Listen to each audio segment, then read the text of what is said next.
All right. Well, thanks everybody for joining. Looks like the start for here. We got a small crowd, but that's good. More intimate setting, and we'll facilitate some good discussion. Normal disclaimer up at the beginning. You'll see some IDP logos and a lot of IDP staff on here. But again, this is an effort that is not meant to benefit IDP. It's meant to benefit transitioning service members. So no intent for business development, no intent for recruiting. Same as we always say, this is the result of several of us having gone through the transition process in the past 18 months, realizing some of the imbalances and wanting to build a network of individuals that are interested in helping transitioning service members. So even from the team we have assembled right now, I see we have a lot of individuals that have a lot to share.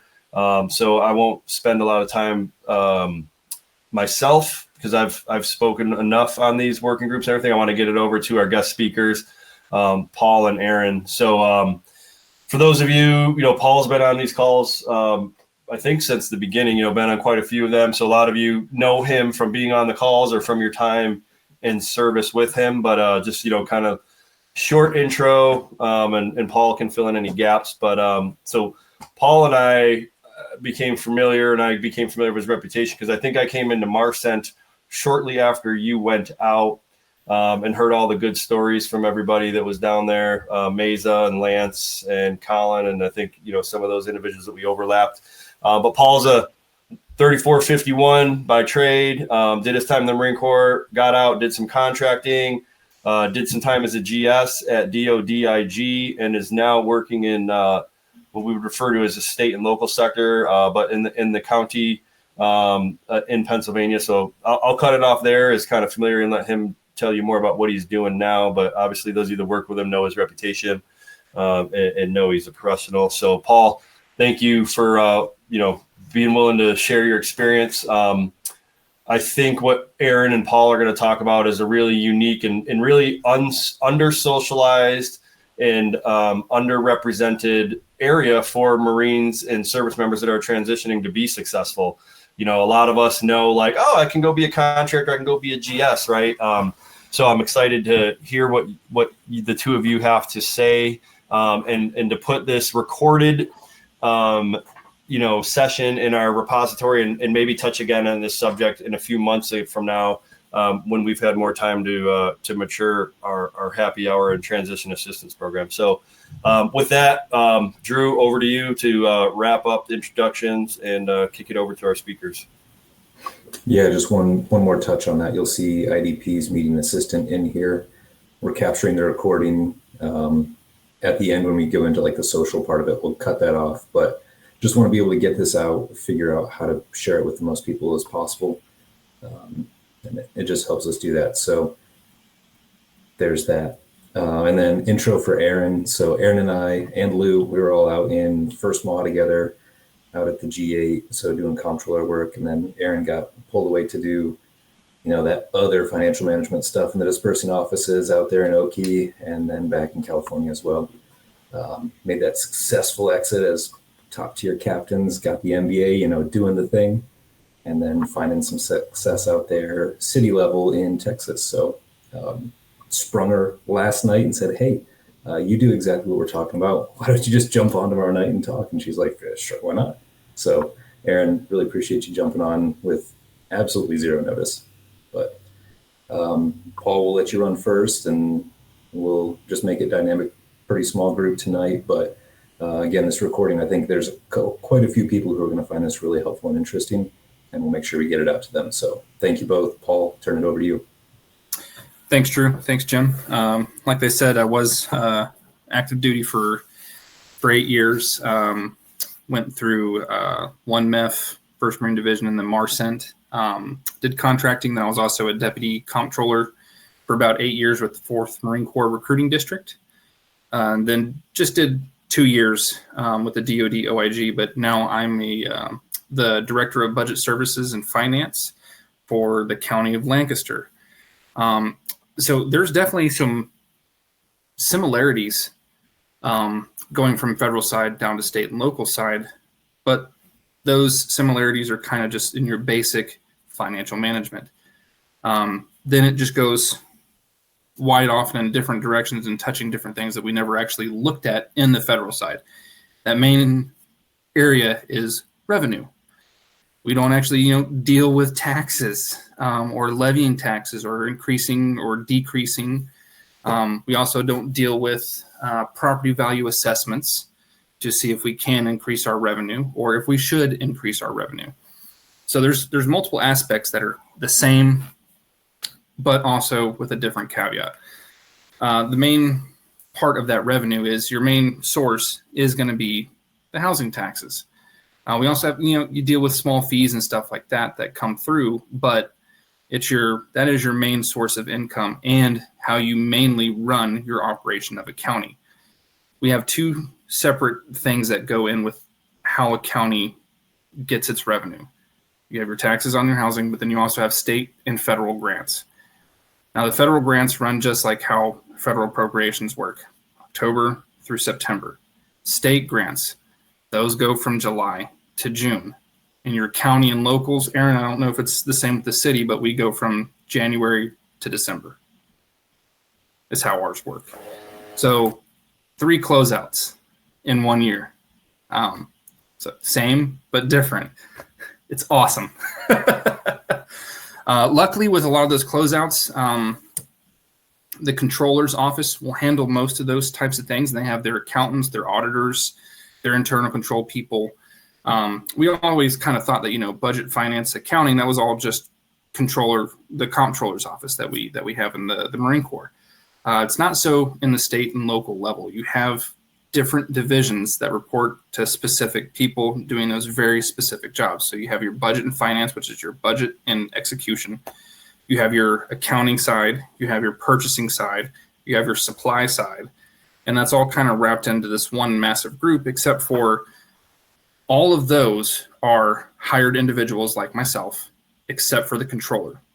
Controllers are what they call a row officer or an elected official within the county or the city. This is where it gets kind of fun. You have your commissioners that you report to on the budget and finance side, but you also have an elected official over here, the controller. Those are 2 separate elected officials. You may work for these people, the commissioners, but then you also have the reporting side over to the controller. So it's a political game going back and forth and how they're trying to set up stuff, how they're trying to either bring in revenues or how they're trying to do the audit, which is mainly the controller side. Even though they also handle the accounting piece, it's kind of a little different and a little weird how that works. But what makes Marines successful in the state and local side is kind of like we touched on last month, the Marines, we can figure it out attitude and the can-do attitude. There's a lot in the county side of government that is very ancient. I'm pretty sure Aaron can talk to this too. I don't know how many people I've gone and talked to within the county area going to the accountant side, and you see desks with stacks of papers all over the place and on the floor. The funny thing is you go, hey, do you have this for this month? And they can lift up 30,000 pages and pull this one thing out and go, oh, here it is. It's like, but still, it's like, how are you functioning with this? What we can really bring is we've seen all the craziness that we come through with DAI coming on board for the Marine Corps. We've automated a lot more stuff. We're going paperless. We're doing digital signatures. I actually just introduced our county a couple months ago to digital certificates.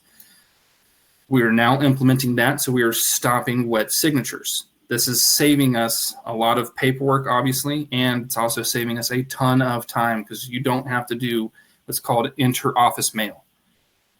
I'm not kidding. They're still doing the 1950s, 1960s. You put stuff in an outbox. Some mail guy comes and grabs it, takes it over to the next office, hands it to this person. They sign it. They put it back in, put the next office on. Aaron knows what I'm talking about. I can see that smile. It's crazy. I started teaching them how to use SharePoint more effectively. We use that in the Marine Corps all the time. So what we can do as Marines and sailors and airmen and soldiers coming in is we've already been through this. We've done this. We're young, we're eager, we're ready to push forward and break down these barriers. A lot of those counties, the states, and the cities, they're very, very old school. You coming in, and I've only been the director for about 6 months. And I've gotten rid about, not kidding, about half of what the previous director used to do because it's now all automated. We just don't do that anymore. I don't know about you guys. I like to tell people I'm lazy at heart. I want to do the least amount to get the most output. And they go, oh, well, that's just being effective. I'm like, exactly. But y'all hate the word, let's become more effective and efficient. Whenever people say that word, they go, oh, change, I don't want to do it. But when you go, oh, no, I'm just lazy, I don't want to do all this work to get the same result, they're like, oh, I can get on board with that. And you're like, see? It's funny how they think about that stuff. But coming into it also, what we're really good at is the politics side. You have a commander you need to make happy. You have your captain you need to make happy. You have your master sergeant you need to make happy, and your chief one officer you need to make happy. And they don't always align every single time. It's the same thing in the states, the cities, and the counties. You have, I would just say I kind of have three masters. Two of mine are Republican, one's a Democrat. I work for all three equally. So I have to be able to parse information to them that they're asking for. When I'm presenting data to them to make objective and quite honestly, very impactful decisions on people that are quite literally 20 feet away from you that are the public just walking down the sidewalk. You have to kind of play the game a little bit. And it's a game that we've all played in the Marine Corps all day, every day. You want to go ask your sergeant something. You want to go ask your captain something. It's the same thing. Just now, you just got to put an R&D instead of an enlisted and an officer next to it. That's all it kind of is.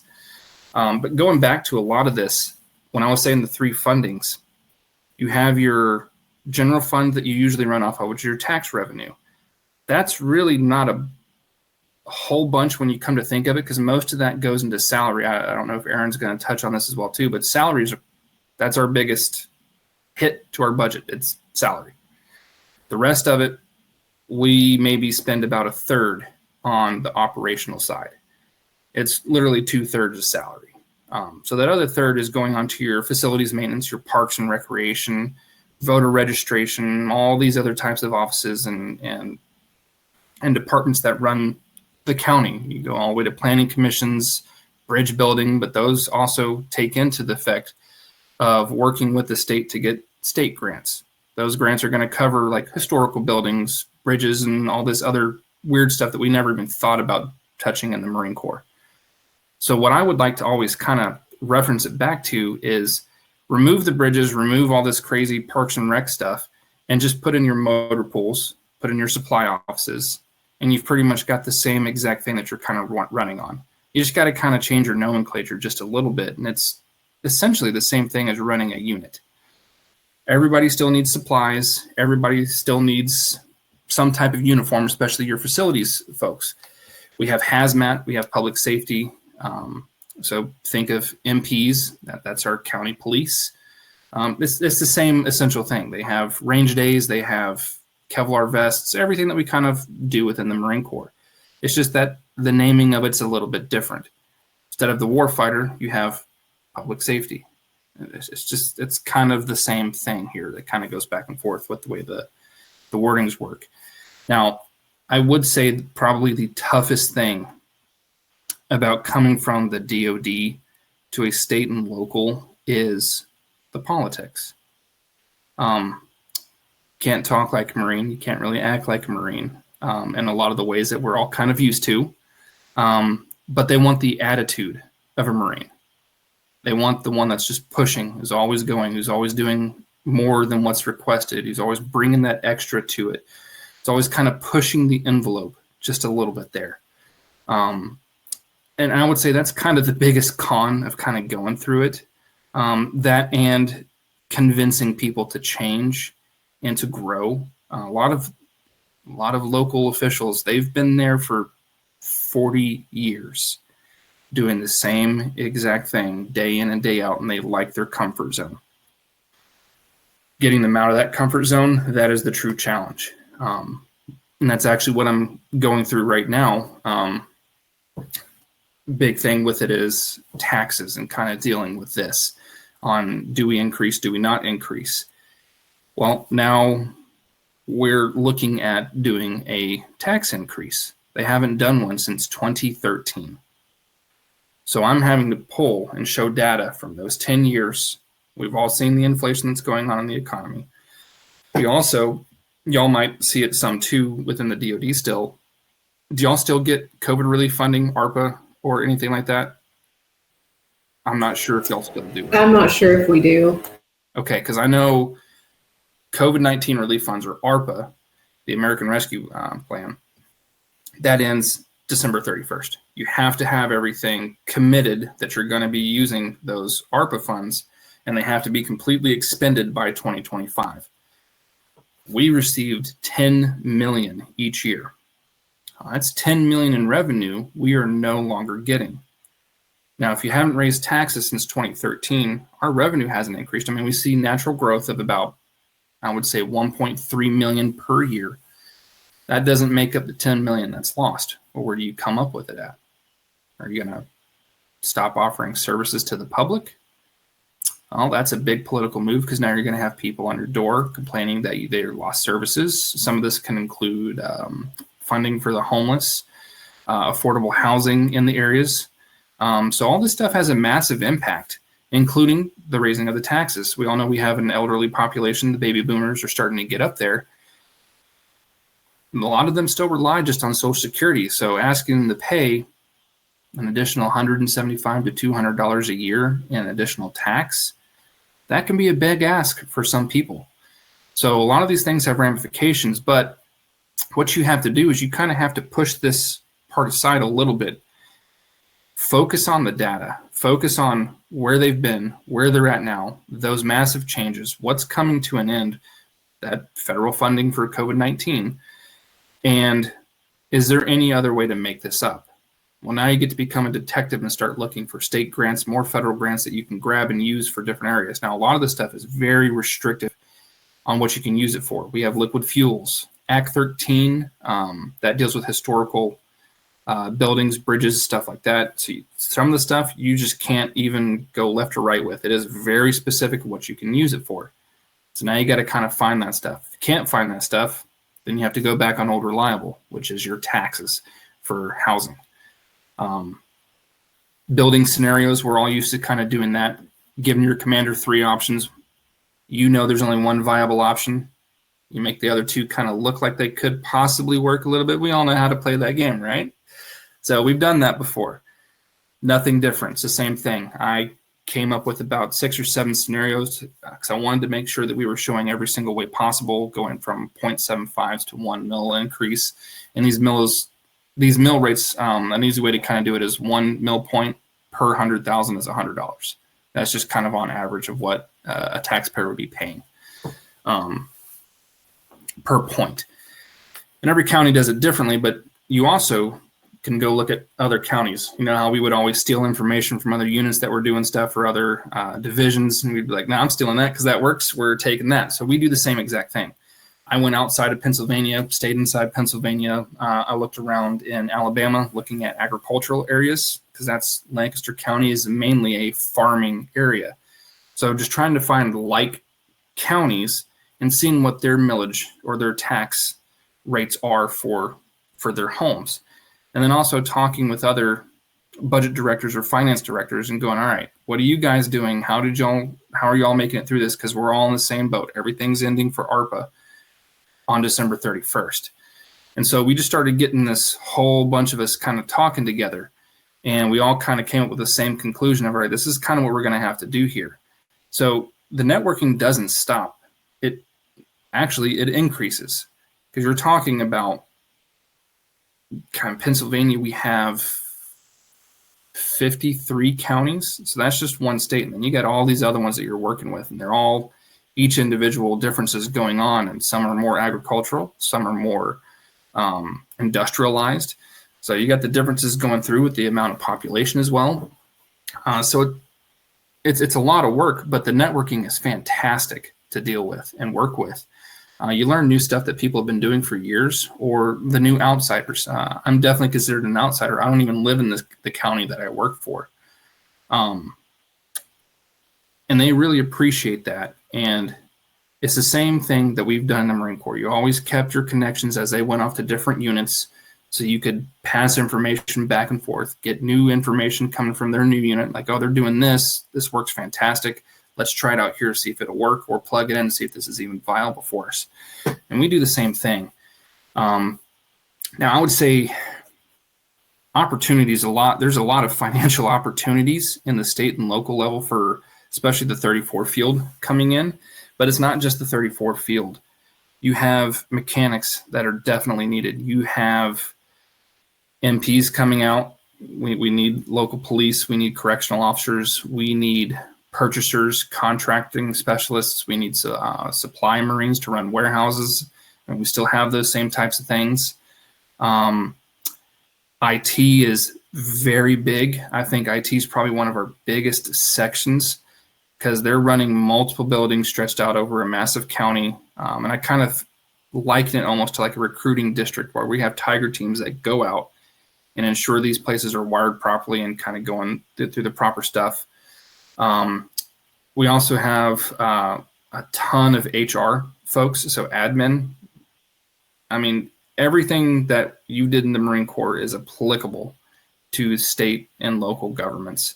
I don't think there's actually anything in the Marine Corps that wasn't viable for what we need and what we do. And like I said, a lot of these places, they're pretty up there in age. They're going to be needing new people coming in very soon and right now, honestly, with that hunger, that drive that we know the Marine Corps has. They need it now. I'm sure Erin can kind of touch on this when I hand it over to her here shortly. They're struggling. Counties and local governments they need that younger Marine hunger that's coming through with those outside ideas of what they've seen federally from the top looking down in. And like I said, it's nothing we haven't done before. Yes, there's new things that you're going to be dealing with. I mean, we never dealt with profits. That's one other avenue you got to learn. It's not difficult, but it is also very impactful as well, too, because we used to always say, hey, be mindful of the taxpayers' dollars. Well, those taxpayers are walking across your courtyard right now. So those lives are affected right then and there. And I think that also gives a big desire to want to do state and local once you finally see it and want to do it. Because, I remember when I was active duty, you do some really good work and you get a pat on the back and it's hey, good job, but you don't actually see the effects of what you've just done. Here you can quite literally go, okay, we've cut this much funding. Now we can free this up and we can give this to, like, say, the Homeless Coalition that can help put up a shelter in the middle of winter to house some of these homeless and give them a warm place to stay that's dry and they have food. And you can see it being built and you can see the people that's being impacted by. And that's something that's just kind of awesome to feel like, I had a part in that. I helped with that.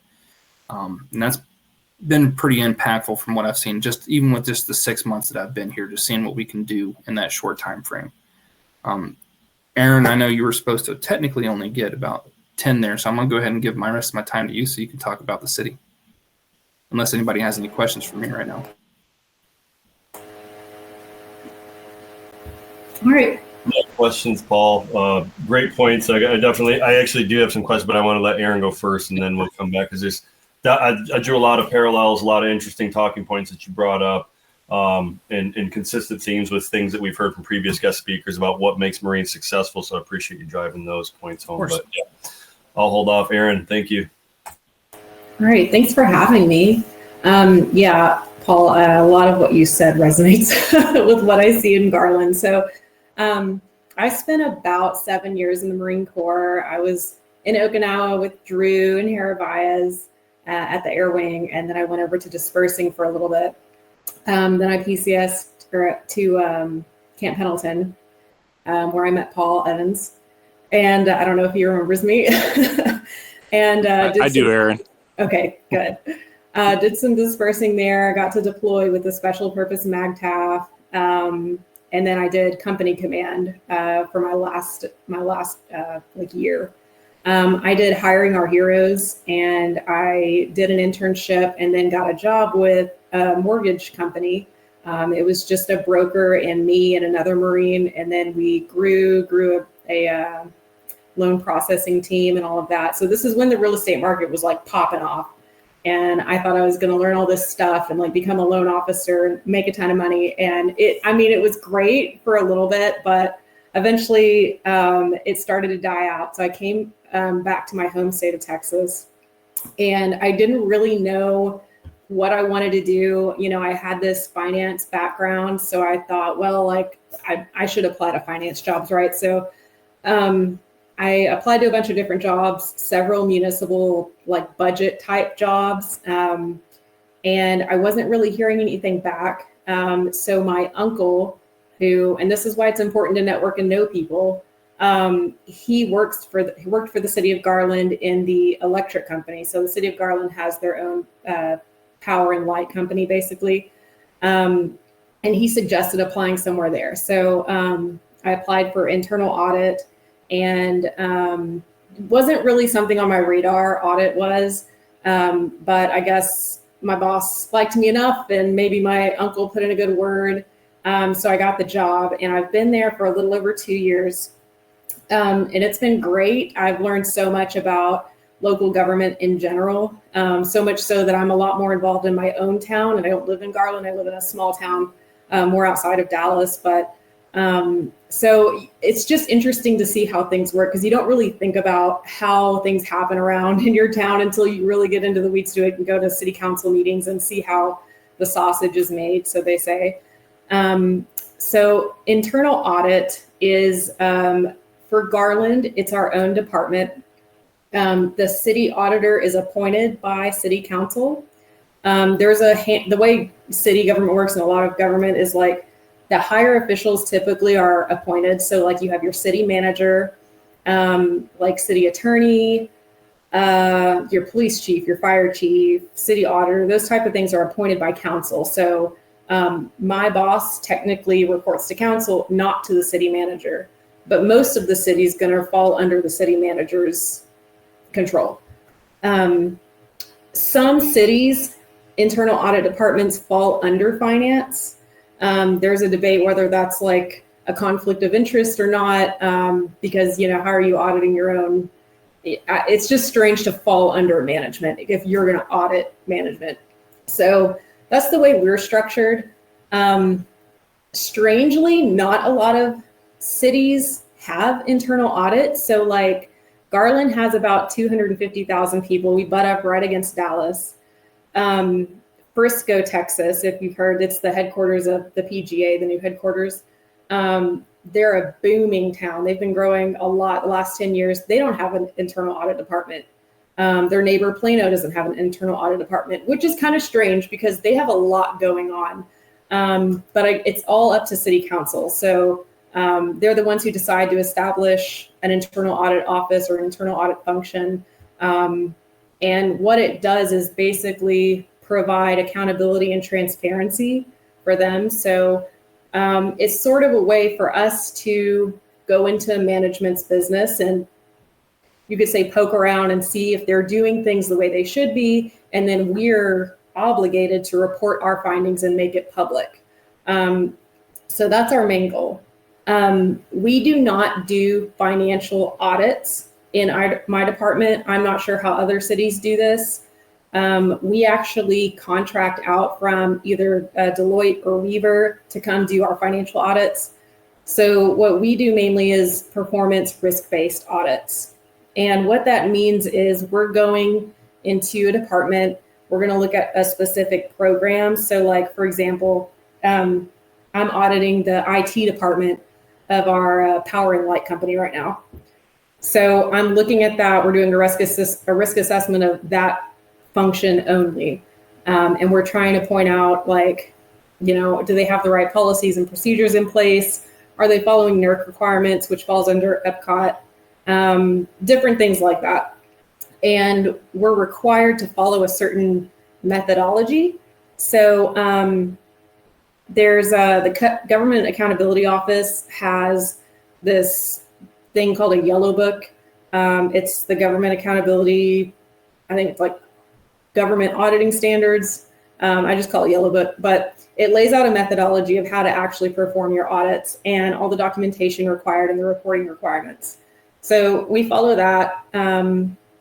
And once we do the whole walkthrough and research to try and understand the program, we then plan our testing, do our testing, and then we write up a report. We bring it to what's called the audit committee, and it includes 3 council members, our CFO, our budget director, our city manager, and the city auditor. And we present our findings. It's recorded, and then the recording and the report are posted on the public-facing city webpage. So with that, the way I think about city government as a transitioned Marine, I would say that it's kind of government's what you expect it would be, or how most employees are. You know, no one's really rushing to get stuff done or rushing to be the best. I would say that's the starkest difference. So it's very easy, I think, for someone who has that Marine mentality or that military mentality to come in and outperform most people. That's what I've seen. Actually, in the city, I've met a few ex-military personnel, and they're usually in either director positions or like higher up leader positions, like operations and stuff. And I know like an 0311, he's now the operations officer over at the animal shelter, and we have the biggest animal shelter in the state. So, I mean, it's no small job. Another one's our sanitation director. There's a few more that I'm not thinking of, but my point is that the leadership you learn, the discipline you learn in the military can easily transfer to any of these government jobs, because really you're managing people, you're answering to, city manager, you're basically just running a program. And I don't think you need like really technical skills in a lot of these. That's obviously separate from like finance. You probably need some like a CPA. Auditing, you should probably have a certification, like they have certified internal auditor, certified information system auditor, fraud examiner, that type of stuff. But you can always get those. So Garland, we're having a lot of trouble getting employees and keeping employees because I don't know how this is like at the county level, but like at the city level, you're just not going to see extremely competitive pay. You'll see like a fair salary for the area, but like IT, it's very difficult for IT to keep people who are good at their job, because they could easily go make probably double, out in the corporate world. But one thing that I particularly like about city is the benefits are pretty good as far as retirement. So in Texas, most cities use what's called the Texas Municipal Retirement System. And basically it's they pull a percent from your gross pay. And this can vary by city. Ours is like 7%. And then the city matches us 2-to-1. And then, so that's TMRS. And then they allow you to use prior service credit. So like if I was in the military for 7 years, 7 years is going to be tacked on to my retirement. So that means I only have 13 years to retirement, because at 20, technically you can retire. So there's cool things like that. What else? Does anyone have any questions? I know I kind of spat it all out.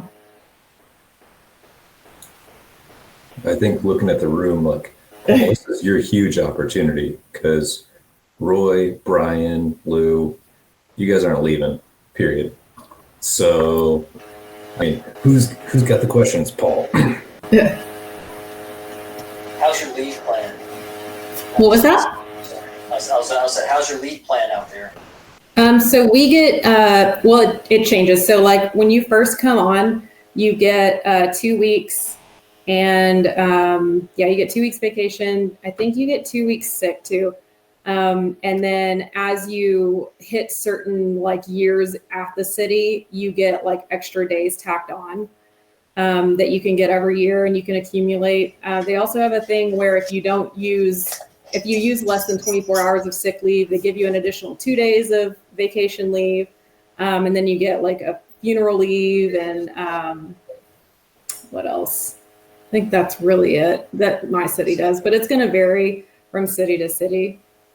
What's similar, just listening to that, it seems like I'm no kidding, like the city, the county, the state, and actual federal government, like they're all almost in sync with retirement and how like leave and pension packages work. That's what I was asking. I was just kind of curious how like a city would compare to like how federal government compares. Yeah.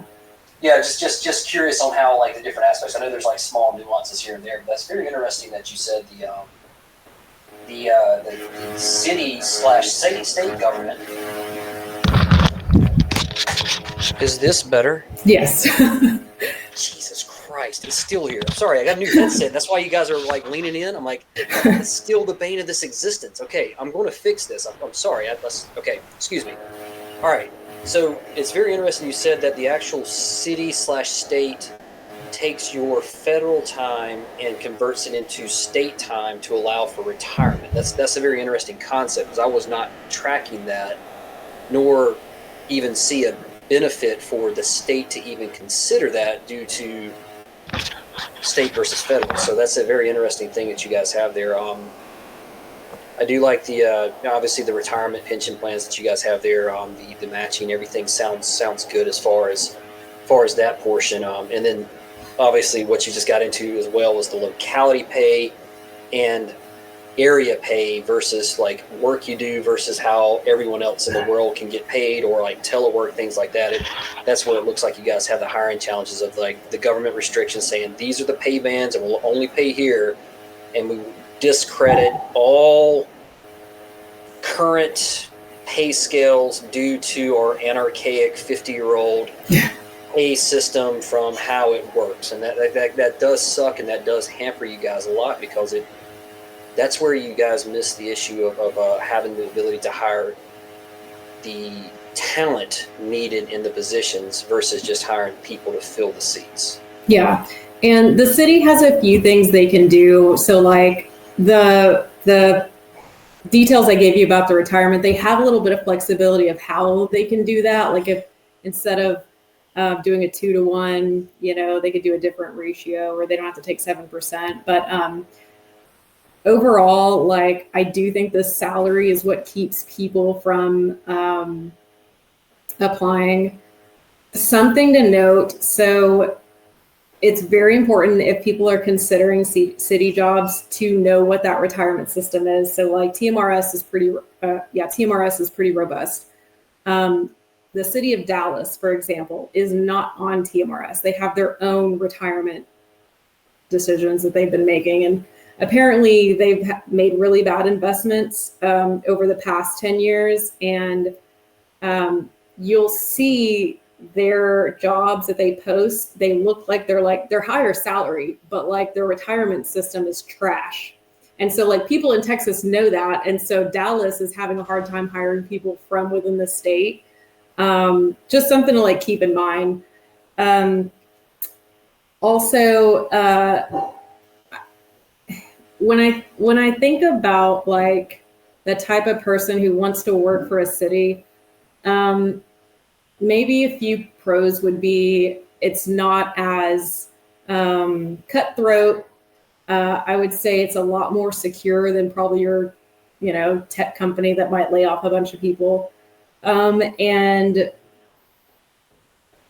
gosh, I was thinking of a third one. I don't remember now. But overall, like I would say it's not hard to outperform people. I feel like military personnel have a huge potential of rising through the ranks if that's something you want to do. And there's different paths of things. So like if you want to be a city manager, like our city manager gets paid, I think $315K a year, which I mean, that's a great salary. And I know I think people that are assistant city managers that I've known that have gone from small towns to bigger cities, like they're in their late 30s. And I mean, that salary is not that far away from them, So if that's something you want to pursue, you get your master's in public administration and find your footing somewhere. And like getting into like planning side or economic development are great departments if you want to eventually be like a city manager. Now, on the work side of the house, when you guys talk about performance, Paul and Aaron, you guys talked about like, hey, they want the service member can-do attitude, the stalwart workforce without the attitude on the back end. Have you guys run into any issues or any concerns to where you may be trying to do the work that you're doing the best of your ability, that you may be doing almost overperforming in certain areas that may cause risk or cause animosity across within your work division or adjacent divisions, that they may feel threatened or issues, especially the political side, and then getting into that side, like start outperforming like management or anything like that, and without the intent of doing that, have you guys had issues with that portion, the potential overperformance? Well, mine's kind of different because I am the director, so I don't have anybody I'm competing against, if that makes any sense. So for me, my perspective is going to be a little bit different. I do it for my own benefit, I guess, to perform the way that I perform at the county. So obviously I don't want to stop at a county level. I want to obviously increase, go higher, do bigger, greater things. But as far as what I see among my other colleagues that are directors, I don't want to bad talk it, but I mean, it kind of is what it is. The person I replaced, they were in their 70s, finally retired. I come in and my desk has 3 or 4 pieces of paper on it. I'm using SharePoints, share drives. I'm using PDFs and Pro and doing all this crazy stuff that this guy just didn't want to do. So what I'm getting feedback on is they're like, oh my gosh, like you have stuff so much faster, so much quicker. We're able to make decisions much faster, which that comes into big effect. And I think Erin also knows this as well too. She's seen how the sausage is made in the city and city level. Before a decision can be made, one, it has to be made public for a certain amount of time, depending on what the legal parts are. For budgets, it's 3 weeks. So 3 weeks, you put stuff on a table. Then that goes into what's called a work session for us. The commissioners come together, you come up, you present your data, you present exactly what you're trying to go forward and what you're wanting to do or take something to, or bring in revenue, or change funding streams within your funds, right? They have a discussion. They ask questions. Then they open it up to the public. The public can ask questions and scrutinize everything that you're looking at, because trust me, there's plenty of public people out there, interest groups within your community that you just never knew of, that Erin's now finding out, like in her own cities now, because now that we work in local, we're kind of more interested and invested. You see a lot of these groups that will scrutinize every single thing that you do. So you have to answer those questions. Then it comes back to another work session, but this is actually the voting session. And now they take a vote on what you presented the previous week. So you're looking at a lot of stuff of a minimum of 4 to 5 weeks to get stuff even moving. So the quicker we can get stuff done, the more efficient and more effective that we are, especially being the military members, they really appreciate that, because it allows them to move forward much quicker than what I've seen just from people that are there, that are still there. They take forever to get stuff done. So when they have someone that's getting them data, getting them the answers that they need, and getting stuff put on the table, they really appreciate that. Yeah, I'm going to piggyback off that, not to use an overused term, but so Paul mentioned, all these ancient systems and people don't like to change, and you have all this input you have from, other entities. a lot of what internal audit does is sort of bring those things to the surface. So it's like city council runs everything. I'll say runs, makes decisions if they know what's going on, right? City management's not going to tell them everything. Why would he? He doesn't want city council in his business, you know? So audit kind of serves as that, you know, I guess friend in that matter of like, okay, well, we're going to take a look here for you and we're going to let you know what's actually serious, what needs to be updated.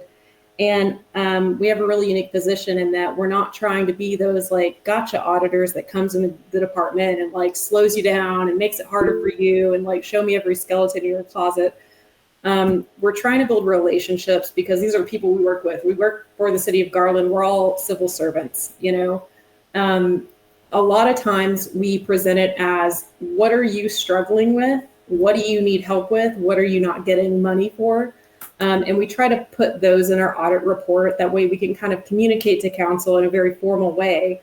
You know, they need more money for this updated system. We need Workday because, you know, all of these inefficiencies, and we have to prove that to them. Funny story. So Paul, you said something that reminded me of this. I recently did an audit of the animal services department.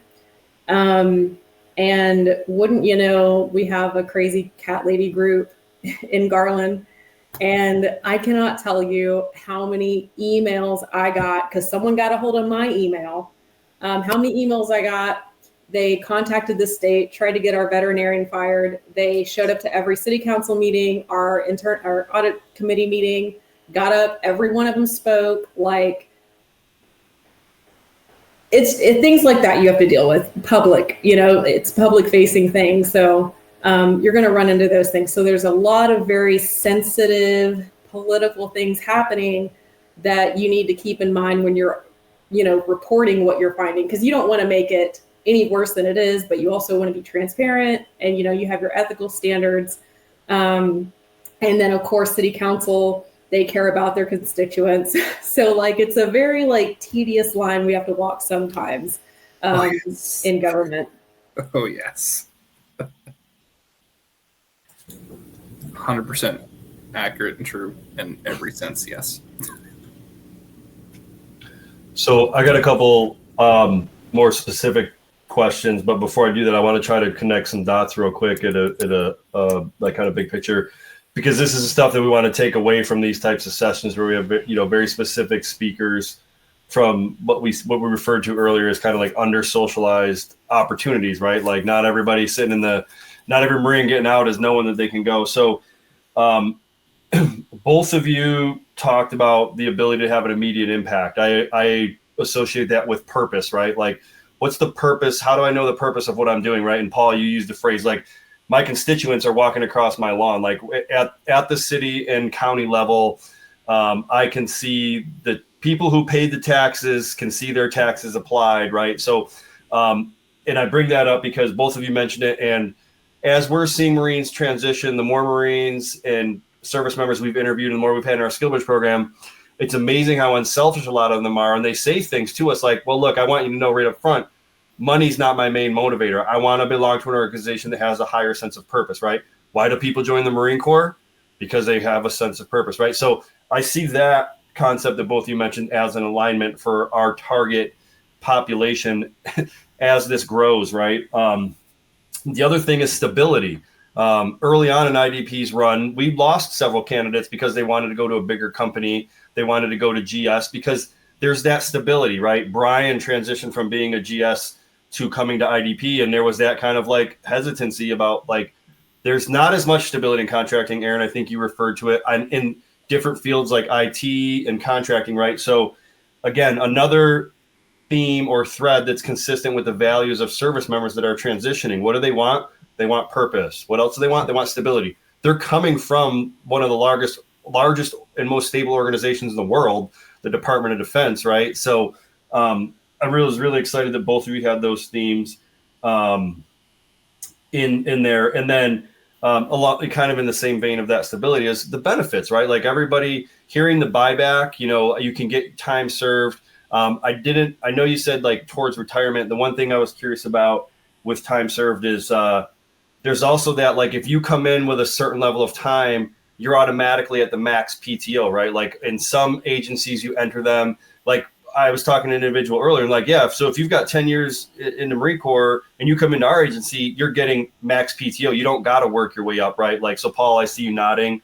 Is that consistent? Yes. Okay. So there's two things to that. One, your time in and your time served, say, just in your field. It's not just military service. Let's just say also GS service, which, you know, they don't consider military, obviously. That does play on kind of what they can offer you. But there's also something else that's not talked about. Your PTO, your sick leave, some good bit of your benefits, those are negotiable items when in your interviewing process. You can go, all right, let's just say the cap for the position you're looking at is 145. You know they're not going to give you 145 a year. So you go, okay, cool. Let me take 122.5 a year, but instead of you giving me 3 weeks of vacation time, I want 4 weeks and I want an additional personal day per month. Yep. Those are all negotiable items. Every single bit of that is negotiable. Yeah. When I interviewed for this position that I have, it was originally wanting to start off at 109. They wanted to do the 2 weeks vacation. I negotiated all of that, put that all into the whole package of this is what you're getting. This is what I want in return for it. It worked out in my benefit, but those are all negotiable items. And it also depends too. One thing that I know we definitely didn't touch on was healthcare benefits. We just kind of skimmed real quick and just went off on that. We all know TRICARE, that's free, but it sucks. So it's not really free. I'm missing parts in my arm and back from free TRICARE, so that's cool. They usually take instead of give. But everybody talks about the GS healthcare being so great. My paycheck increased. I couldn't even believe it on how much more take-home money I was getting because of the fact that our county utilizes what's called a co-share with other counties to do a qualified high-deductible plan. I pay, and I'm not kidding, for medical, dental, and vision for the whole family, $140 a paycheck. That's it. It's cheap. Actually, no, I think I remember my most insurances with the federal government. Like you take your kids, you have to go to the emergency room. That's $200. Yeah, if I remember right for the GS. I pay $75. Yeah. The health benefits are fantastic, and you can go anywhere. Yeah. You can do whatever you want. I have Blue Cross Blue Shield. So one of the biggest ones. It's fantastic, and it's insane. Sure. And all that, like they offer so much more stuff too. They offer, for us, for the GSs and the military, we get the SGLI and the VGLI and all that good, wonderful, fun stuff. Well, they also offer it for your spouse, for your children. And they also offer, you can also add on to your package. You pay an additional $3 per paycheck, and you can get accident insurance. I'm like, wait a second, but your car insurance, oh no, we pay you on top of it. So you're like double dipping almost. It's like having Aflac with your car insurance as well. So there's so many different health benefits and life insurance benefits and stuff that you can get with county and city as well too. The stuff that I never even knew was offered anywhere else. Just being with the government, here's your package. That's what you get. Have a great day. But it's super customizable on what you can get and put in and stuff. So that's another thing with local. No, that's awesome, Paul. And again, it to me, like, as I'm thinking through all the information the two of you shared, it's incredibly valuable to this group. But then for me, trying to think forward is like, okay, how do we incorporate this into the larger effort? Because you guys know that this happy hour thing and what's going to turn into a formal transition assistance program, it's in its infancy right now. But like when we mature this and we package, hey, here's our state and local package, we've got to get the WIFM up front. Like what's in it for me? We tell Marines right up front, why should you consider state and local? Because it's aligned to your values, purpose, stability. And then we break down the stability, right? Yes, you may look at initially and say the compensation isn't that great. But when you look at the total compensation package, time off, benefits, because we're not even good at selling that in the military, right? Like people say, oh, like the average Lance Corporal is underpaid. Is he really?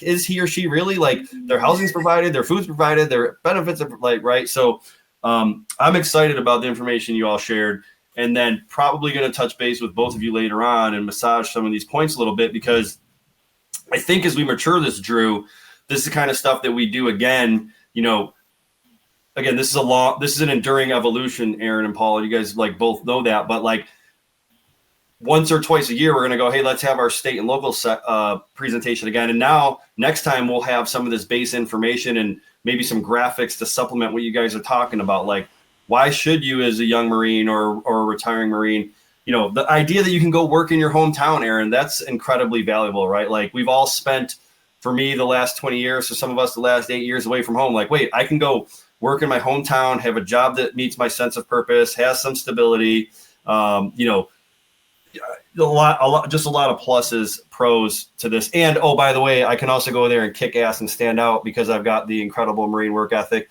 Yeah, I might have to tone down my rhetoric and my attitude. I can't snap my finger and knife hand everybody. But just go to facilities, guys. You'll be fine. Yeah.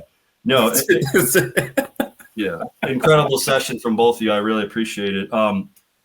Now, I know we're approaching the 9 o'clock time, so if anyone's got to go. But I do have a couple more specific questions for the two of you. But I'll shut up and let the rest of the group ask any questions. And then I just got a couple really quick questions for the two of you. So anybody else, Paul, Brian, Jerry, got any other questions?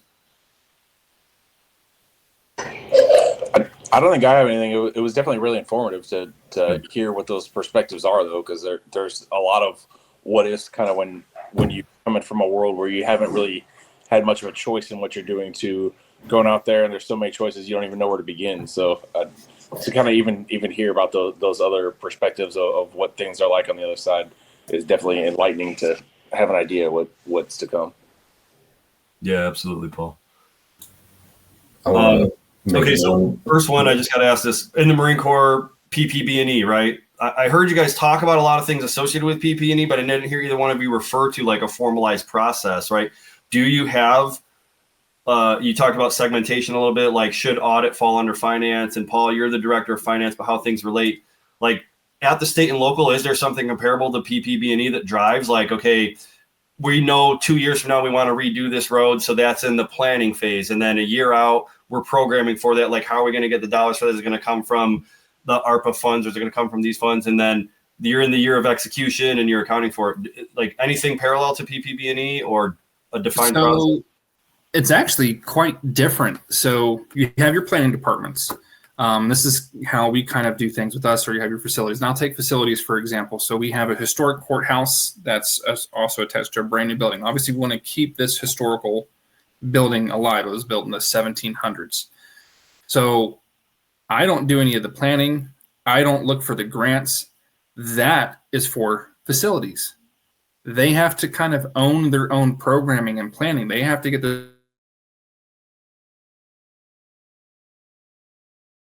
okay, in 10 years, we're going to need to do a full roof replacement because it's mainly plaster or it's slate type thing. So like all these things kind of come into it. So what they'll do is they'll plan this stuff out. As we get about to year 2 or 3 out from when it needs to happen, that's when that department or their finance officer that's in that said department starts looking for either the state or federal historical grants to refinish, refurbish, or maintain a historical building. Now, during that process, they're going to be applying. Part of that applying process is doing exactly what we've had to do every single stinking year when we're going, hey, we need more funds down here. And the Navy goes, nah, no, you don't. Or MCRIC goes, no, you don't. 1MEF goes, no, you don't. Well, now you have to go and justify it. That's kind of how this grant process is working. You have to justify and plan out and show exactly when do you need this funding? How are you going to use this funding? What is it going to affect? How is it going to help with the historical value of your city, your township, your county, your whatever? And then they'll go through, and it goes through a bidding process up for us, at least if you're looking for a state grant. The state then looks over and goes, okay, can we provide anything of this? Let's just say they go, we're going to give you $100,000 to fix this roof, but your total package was $120,000 to get this roof fixed or replaced. Well, you have then what comes into part called the county match. We have to come up with 20%, the other $20,000 to get this thing fixed and covered. So part of your planning process when that comes in, you know you're going to have a grant coming in that is only viable from July 1 to June 30. But your funding is good from January 1st to December 31st. So now you have to make sure your planning is aligning when the state grant comes in, when you can apply your county match. And it might be the grant funding comes in September. You start spending that money, so you don't actually apply your county match, say in 2024, you apply it in 2025. Let's just say you have a gap to fill in 2024. Cool, we'll postpone this, move it over to 2025. We're still within the July to June timeframe of this grant funding. So let's plug in over here on this side and save ourselves some funding on this side. So a lot of that's when it comes up to us and we start massaging and going, okay, when are we going to plug this in? When can we use this? Can we use this now so we can save funding on this side? Or do we want to pull it in? And this is where the other aspect of county comes in from the federal side. I pulled this money in. It is now sitting in my reserves. Now, one, is this federal money? Federal money, I can't make any interest off. State funding, I can. So state funding, I go, I don't need to technically use this for 6 months. Let me tie this $100,000 up in a 6-month CD, gaining me 5% interest, which comes down to about 4.88. I've now just made a little bit of money off that free money that I just received. Instead of taxing the taxpayer more, I'm gaining interest off these state grants that are coming in as long as we can plan this stuff right. So that we have it is specialized, and we do kind of have a PPB&E, but it's mainly between the three: the budget director, the controller, and the treasurer. The treasurers are the ones that actually do the investing and bring in the revenue. The controller makes sure we're following all state, federal laws and regulations and county ordinances and city ordinances and all that stuff like that. And then you have the me guys. Can we do this? And how and when do we actually hit these marks? So we have one. It's not kind of the way the Marine Corps runs it, though. It's very much internalized to the big three that I mentioned. I know that was a lot. Sorry. No, it's interesting, right? Because I mean, as we're all probably aware, you guys in the state and local maybe, but like obviously PPB&E reform and how can the federal government be more responsive and meet acquisition challenges and yada yada yada yada. So it's just interesting if maybe there's lessons to be learned, from smaller government sectors and things like that. So well, again, with ours, we can't really go do a whole bunch unless we have the revenue to do it. Yeah. So we're kind of like a private time. We're more like a nonprofit company is the best way to kind of put it. We can get our own funding and use our own funding, but we can still utilize state, federal funding avenues. But we still have to have our own type of revenue to do it. Okay. So in contrast to the federal government, it's like the money's there, but there's so much red tape and bureaucracy and getting, we're running into this as a small staffing firm. Like, hey, I've got the person you want, and you've got the requirement, but we can't really deliver it to you because there's all these loopholes, right? I mean, in these larger acquisition programs, it's like, we've got the product, we've got technology, but competition, sole source, fair market, all that stuff. So, okay. It is 10 after, so no hurt feelings if anybody wants to drop. Aaron, if you got to go, I appreciate you being on for your first time. I did have a couple of just fun questions for you, if you're sticking around for a second. Yeah. So you mentioned that you were at Okinawa dispersing and then Camp Pendleton dispersing. So as an enlisted Marine, I was in 34, 32. And as an officer, my first tour was in the Okinawa dispersing office. That's when I met Paul Evans. I was Lieutenant Pertell. He was Sergeant Evans. He made a star out of me. Him and a couple other good sergeants like Gina Curry, Melissa Robinson, and Josh Anwal. But anyways, just curious, what years were you in the Okinawa dispersing office? So I was only there for a year. It was like July 2017 until Okay. sometime the next summer. Yeah. Okay. Yeah. And part of that, I was in EWS, so I really wasn't there a ton. Oh, okay. Yeah. Gotcha. Because so I was there from 9 to 12. Paul, you were there like the same years as me, right? So we were there a little bit earlier, but Okay. no, glad that you got to spend time in that. Because for me, as a having been a prior enlisted Marine and then becoming a 3404, I felt really blessed that my first tour as an officer, I got to go to dispersing office. I was a POIC. I had 30 Marines. Yeah, I was POIC too. Yeah, awesome. Yeah, and then I got to be a company commander. So all that leadership stuff, I got it out before I got shoved into a comptroller's office. And I get greeted by a chief warrant officer that's like, hey, by the way, all the Marines work for me. You don't have any leadership role. Just worry about your obligation rates. And I'm like, oh, what the hell? I became an officer to lead, and and I got shoved in the corner. Yeah. So you were at the mall with Lou and Drew. So then you were like a budget officer there, or? Yeah, I was a budget officer. So I was the exercise budget officer. Then Drew deployed and left me alone to be the budget officer.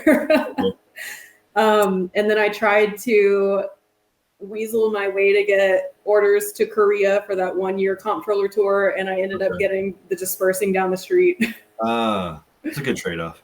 Yeah. No, it all worked out. It was fine. Yeah, good. No, it's a great story. You got a great career path and all that, and so and Paul's retiring now. I don't know if you're kept up or you guys kept, but Paul's job as appendix J. He's going to be coming to our Skill Bridge program. Nice. And it's been great. Well, cool. Anybody else got any other questions or discussion topics or anything? Drew, you got anything to close this out? Yeah, I've got one observation. Aaron, you mentioned that the other Marines that one of them is running the animal shelter. The other one's running waste management. So like Marines are good at dealing with stray dogs and other people's crap, right? Yeah. Find what you're good at and Yeah. just stick with it. So it fits. That'll probably be our tagline when we put this on YouTube or whatever. Yeah. But no, and I think actually one question I'd pose to both of you, if I can just get a super short response on it. I've heard a lot of people in these type of local governments say, if you can get in at any level and you have any drive, you will be successful, regardless of technical skill. If somebody was asking you like, hey, I want to go work at my local city, local county government, but I don't have the CISA, I don't have the CPA, whatever it is, would you recommend for them to apply for that lower level position and just work their way up? Or would you tell them to go get the certs first? Definitely get the job first. So the way in my experience, I got in, my boss let me know, hey, I expect you to get a certification within the next 2 years. And the city will pay for the education, the course, the test, and all that stuff. That's the way we work. There's also a lot of flexibility because, it's city government, and each department has their own leadership and makes their own decisions. So instead of getting my certification immediately, like my boss let me go ahead and do my MBA for 2 years. So now I'm working on my certification. But yeah, definitely like foot in the door for sure. That's my opinion. 100% yes. Just get the job first.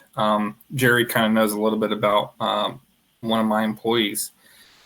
She was a budget analyst, but I saw the potential that she had, and technically to be a deputy, you have to have a higher degree for it.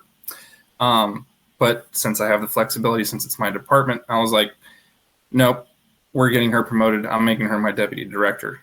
And that's exactly what we did. And now, of course, since those requirements are there, we are now funding her education to get that degree as well, too. There is flexibility. Yes, get the job. And if you are a hard worker, she's not former military, but she freaking works like one. Stellar, outstanding. So yes, you will definitely climb very quickly. And I want to add to that, maybe this depends on the city culture, but we're really big on allowing people to lat move, apply for jobs. As long as we can retain employees, good employees, it doesn't really matter where they work. That's the way we see it. So there's a lot of, flexibility with that as well. Yes, 100% agree. That's exactly how ours work. And I did want to mention one thing that I know we kind of have issues on with some Marines that are in the SJA office, especially the enlisted side. they're just basically, recorders in the courts, or they're just working on small cases in the back end. Cities and counties are hurting for those types of people to get jobs and want to come in and work in. They can work either at the DA's office, the court reporter's office. They can work for the clerk of courts. They can work for the county solicitors, the city solicitors.